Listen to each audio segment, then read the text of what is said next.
one and only iconic museum of World War II, a comprehensive World War II in Asia.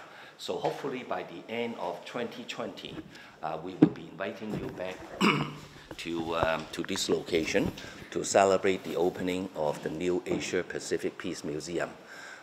Without further delay, I would just like to inform you that we would be co-sponsoring two events to commemorate the Nanjing Massacre in 2018.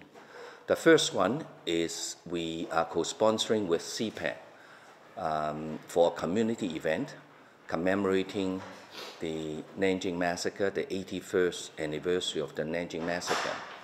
And the second event, co-sponsoring with MPP Raymond Cho at Queen's Park. It is a more formal event commemorating Nanjing Massacre exactly on December the 13th. All of you would remember that last year, Su Wong raised a motion, the motion 66, and it passed Ontario legislature unanimously to designate every December 13 as the Nanjing Massacre Commemorative Day. So we continue with the spirit raised by Su Wong, and you certainly remember Raymond Cho was one of those in the legislature who spoke eloquently and forcefully on the need to have a day to commemorate the Nanjing Massacre. The reason is not to raise hatred. The reason is that this type of human tragedies could happen to anyone, could be perpetrated by anyone. It is a human mistake that it has been made many, many times in the history of mankind, and we are commemorating it because it is a very tragic chapter of human history. And since in Canada, we have so many other commemorative days, remembering those who died in atrocities that happened in the West. As diverse a country as Canada is, we want to show that Canada is multicultural. Canada has core values, not only on atrocities that happen in the West, we should also remember the atrocities that happen in the East, so that our younger generation Canadians would have an opportunity to learn atrocities that happen in history in all over the globe. And it was also the wisdom of the Ontario legislature that it was passed unanimously. So on Sunday, December 9, beginning from 3:30 to 6:30, we would working with CPAC to have the community commemorative day, during which we would show the film that Alpha Education made, Iris Chang, The Rape of Nanking. For those of you who have not seen the film, I would highly encourage you and appeal to you that you have to see this film to understand the historical facts more, and also to understand why Iris Chang wrote this book which shocked the Western world. And we give a lot of credit to Iris Chang, who raised the awareness of the West on the atrocities that happened in World War II in Asia. So without further delay, I'd like to go into our second event. Second event is on December 13th, the commemorative day itself. It would happen in Queen's Park, co-sponsoring between Alpha and also MPP Raymond Cho. And I would like to ask Raymond to talk to you regarding why he wants to work together with Alpha on this event and the time of the a commemorative time at Queen's Park. Since it is a small room, we could only accommodate 80 people, so the second event is only by invitation only. Raymond? Yeah. Okay. Thank you, Dr. Joseph Wang, for inviting me here.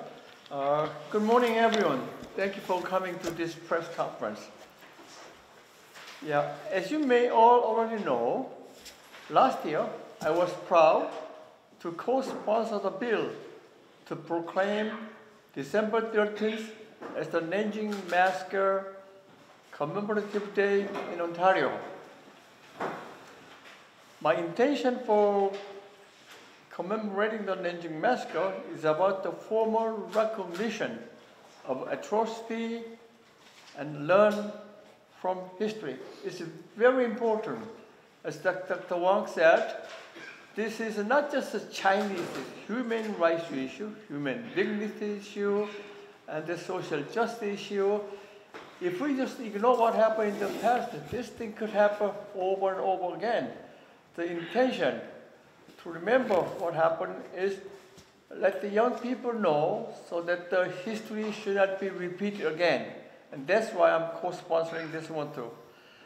It was also to provide an opportunity for all Ontarians, especially the Asian community, to gather, remember, and honor the victims and families affected by the Nanjing Massacre. The massacre, also known as the Rape of Nanjing, happened over 6 weeks in December 1937 and January 1938. Civilians were slaughtered, raped by invading Japanese soldiers. The death toll remains unclear and disputed. It is estimated that as many as 300,000 people were killed in the Nanjing Massacre. Another 200,000 women and girls from Korea, majority from Korea, and China, Japan, Indonesia, and Philippines, and other occupied territories in Asia were tricked, kidnapped, coerced by the Japanese Imperial Army in sexual slavery, and serving as a comfort woman. They're not comfort women, they're sex slaves. My ethnic background from South Korea, and I know this history very clearly, right? And when these women, can you imagine that every night, these women, they had to face 5, 10, 20 women stay in line to rape them. And once they get pregnant, then they are disposed like dirt, you know? So I cannot imagine how one human being could do the other people like that. Many Ontarians had little knowledge of such atrocity in Asia. Large-scale acts of violence in history need to be widely known and studied so that they are not repeated. When the Boko Haram kidnapped several hundred schoolgirls, it really shook the whole world. Only several hundred. Whether one person, whether it's 200, whether it's 300,000 women, children, civilians, when they are slaughtered like that, you know, we have to really emphasize, you know, what happened in the past to educate young people. That's why it's so important. So whereas the Holocaust in Europe is taught and remembered, the same cannot be said for wide-scale atrocity in Asia's history. That is why commemorating what happened in the past is so important. As the years pass, there are not many surviving victims left. It's my hope that we learn from these events and reflect. The Nanjing Massacre should not be forgotten. Should not be a forgotten Holocaust. Victims of sexual violence should not be forgotten. I hope we can all gather together on December 13 at the Ontario Legislature to pay our tribute to the victims and families affected by the Nanjing Massacre. Thank you. Thank you, Raymond.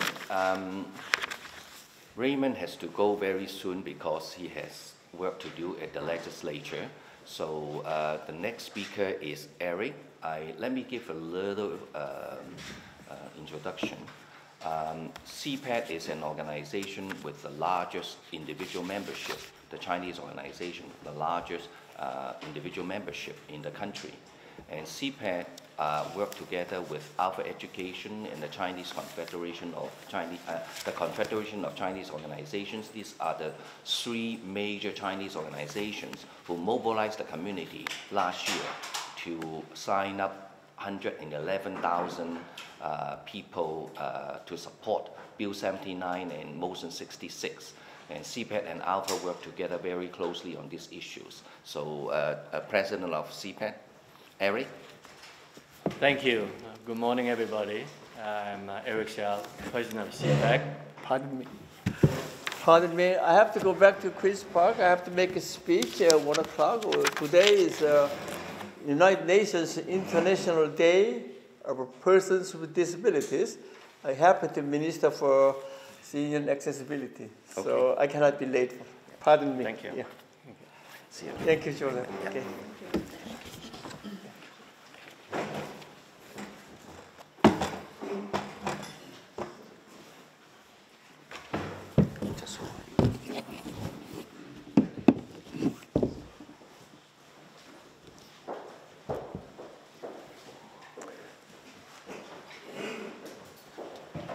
Good morning.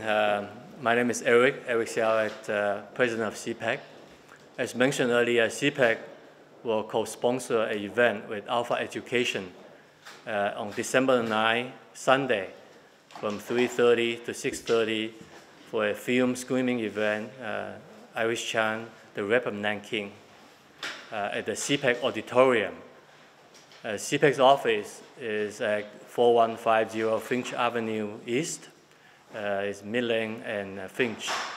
On behalf of CPAC, I'd like to welcome you, your family, your friends, everybody to come to CPAC's auditorium to watch the film. I think it's very important that we continue to remember the Nanjing Massacre. This is the second anniversary that December 13 is being designated as the Nanjing Massacre Commemorative Day. Last year, our community across Ontario has fought hard, come together with a very strong voice, and signed more than 100,000 petitions to make sure that December 13 is designated as a commemorative day for Nanjing Massacre.